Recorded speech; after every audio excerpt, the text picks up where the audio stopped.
The Constitution. We, the people of the United States, in order to form a more perfect you. Wait. The Constitution has 4,543 words. 7,951 including amendments. How about I break it down at the parts instead? So the Constitution contains three main branches of government. So there's legislative, which is Congress. There's executive, which is the president. There's judicial, which is courts. All right, let me give about a minute of background. So the British come to America, but Christopher Columbus thinks he's in India. Fast forward, and the newly formed colonies want independence. All right, mate, are we free then? Why, you take me for a buffoon? What kind of tomfoolery is this, eh? Calm yourself, mate. No need for all this kerfuffle. Why are you disrespecting me, bruv? My bad, original gangster. No, this cannot be forgiven. Now empty the compartments of your pantaloons. For what purpose? For the purpose of... For what purpose? For the purpose of... For what purpose? So, they go to war. No way a group of small colonies can beat the strongest empire at the time, right? Wrong. Later on, the Americans want to form a new legal system, but they still have PTSD from their last one, so they give almost no power to the federal government and almost all the power to the state government. But hey, this is going to last for generations and be an absolute failure. It was an absolute failure. Just on time. I thought I had to cheat there and change the time a bit. Anyways, they needed a new legal system, so they created the thing that I said in the weird robot voice earlier is called the preamble. The preamble states that in order to form a more perfect union, it establishes justice, ensures domestic tranquility. Wait, what does tranquility mean? Hold on. Tranquility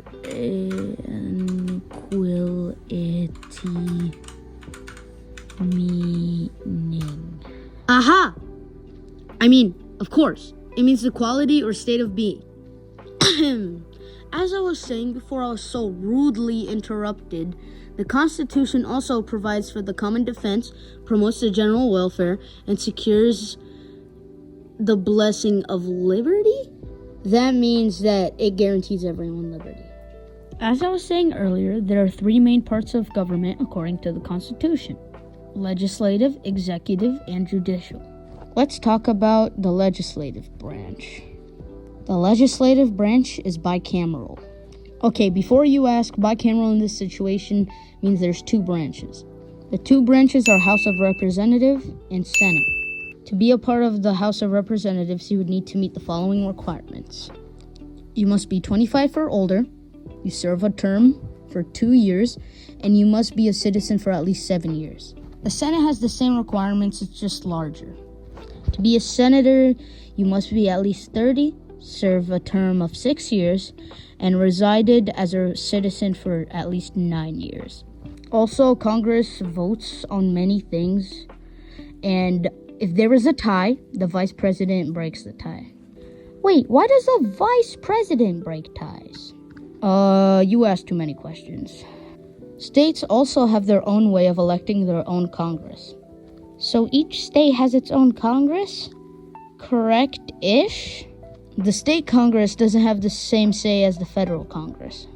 They can do things like pass bills that have an impact within their own state only. What's a bill? Shush. I was getting that. A bill is basically a law in its beginning stages. A bill can either be passed or it could die. It's really hard to get a bill to pass. There's a lot of processes that has to go through first. A bill first starts off as an idea. Then it has to stand in committee. The committee must grant a rule for the bill to keep going.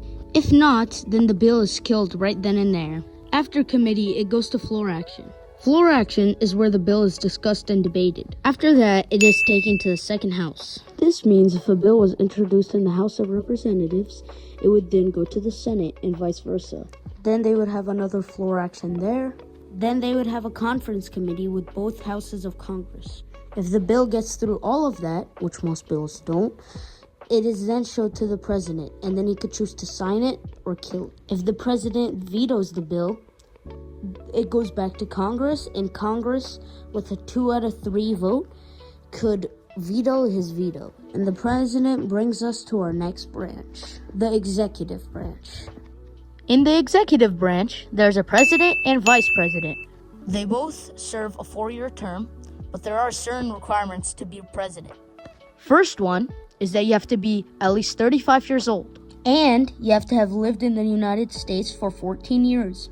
Also, you must be a natural-born citizen, which means your boy can't run for president since I was born in Egypt. But my younger sister, who was born in Virginia, can. The president is also elected by an electoral college. The electoral college isn't an actual college. It's the name of America's infamous voting system. Each state gets an amount of votes based on their population.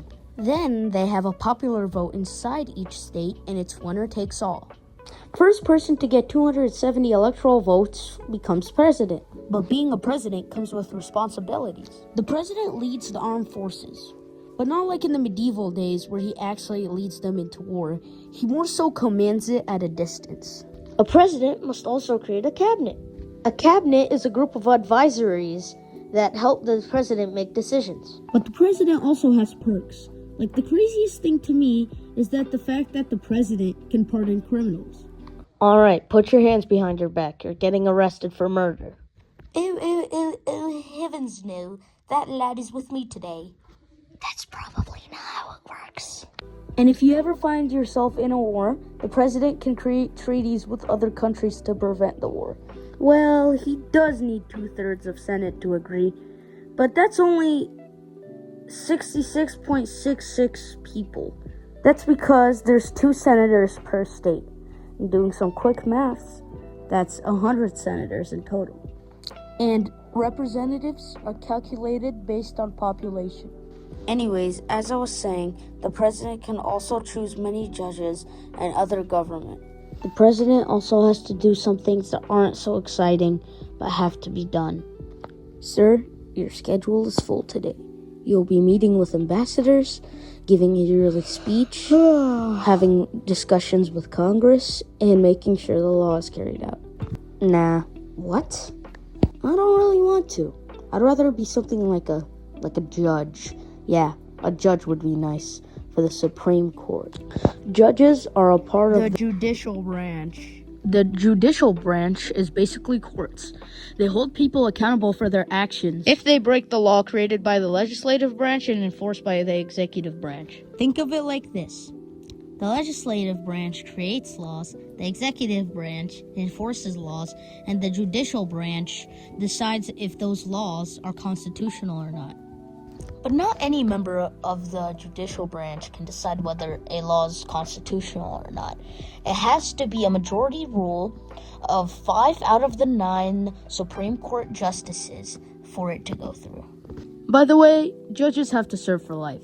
So, Mr. President, if you got bored of your job that doesn't even serve for 4 years, have fun being a judge. You'd have to sit through hours of yap sessions and remember all of it to determine a person's, if not the country's, future. There is one case, though, that doesn't take too long to figure out the sentencing. That case is the crime of treason, which is just the death penalty. But even though we all know at the end of the trial it's probably going to be the death penalty, we have to have a trial anyway. In the Constitution, it states that even traitors have the right to trial, which is part of their due process rights. Due process is basically things that have to go through, it's a process, before someone could be charged with a crime. Or before they could take away his life, liberty, or pursuit of, no, that's not it, property. You committed genocide against the whole world, except for conveniently us 12 juries. How do you plead? Not guilty? Alright guys, that was it for today's video. Make sure to subscribe, like, share. Ha! You thought? We've been adding on to the Constitution since it was established. Or in other words, we've been amending them using amendments. Now that I read that out loud, I'm realizing that that's literally the reason why they named amendments, because they were amending the Constitution. So far, there's been 27 amendments. Major rule for amendments is that they cannot be taken out. They would need a more recent amendment to say that the previous amendment doesn't apply anymore. For example, the 18th Amendment got rid of the use of alcohol, and the 21st Amendment brought it back. Yet the 18th Amendment is still recognized as an amendment and was never taken out. There's a lot of amendments that may not be as needed as they were back then. For example, the 3rd Amendment, the right to not house a soldier. Believe it or not, but there's a reason why this was the 3rd Amendment. Yeah, it was that important. Although that amendment doesn't really make a difference nowadays. But there are amendments that will forever be useful and relevant. The First Amendment guaranteed freedom of religion, freedom of speech, and freedom of peaceful assembly. Think of it like this. You wake up on a Sunday morning and you go to church. You are allowed to go to the church because you have the right to assemble peacefully. And the pastor starts preaching. He could do that because of freedom of speech. And the reason you would be at church in the first place is because you have the freedom to believe in anything you want. Two very popular amendments are the 13th Amendment and the 19th Amendment. The 13th Amendment abolished slavery, which is a very good use of an amendment. The 19th Amendment gave women the right to vote, which is a very good use of an amendment. The 16th Amendment legalized, we all know them, we all hate them, taxes. Okay, I could already see you going, hey, what do you know about taxes? You're not 18. Well, I went on the finance park field trip, thank you very much. And I know how hard it is to give the IRS more money than you spend on your kids. Another one, as I said earlier, is the 18th Amendment. I guess the abusive stepfathers didn't take that one right. I'm kidding. It's a prank. Please don't sue me.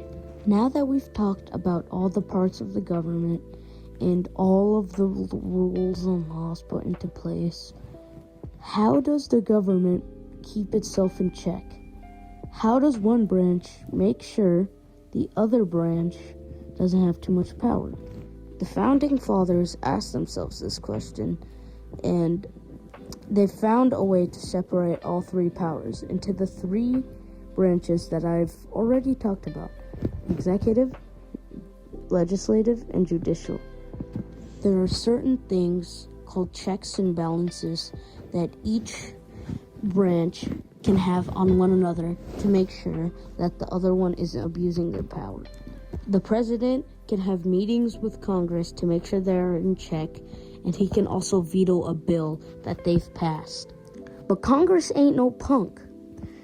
Congress can also have a meeting with the president, and with a 2 out of 3 vote, they could override his veto, or veto his veto. And also, if things get out of hand, the Congress can also impeach the president. Impeachment isn't kicking the president out of office, but charging him with a crime, which later, takes him out of office. But the president also ain't no punk. He can also impeach Supreme Court justices. Also, the judicial branch can declare laws unconstitutional, which keeps a check on the legislative branch as well. And technically the executive branch, since the president has to sign the bill. In conclusion, the Constitution isn't perfect, but we are doing our best to amend it over the years. And we will continue to, because for us to be able to adapt to the future, we need to prepare and make new accounts for it. From separation of powers and abolishing slavery, to making Congress wait until the next term until they get a pay raise. No, seriously, why is this an amendment? Anyways, thank you for listening. I'll see you in the next one. This is the first and last one. This has been Isam Mikhail, signing off.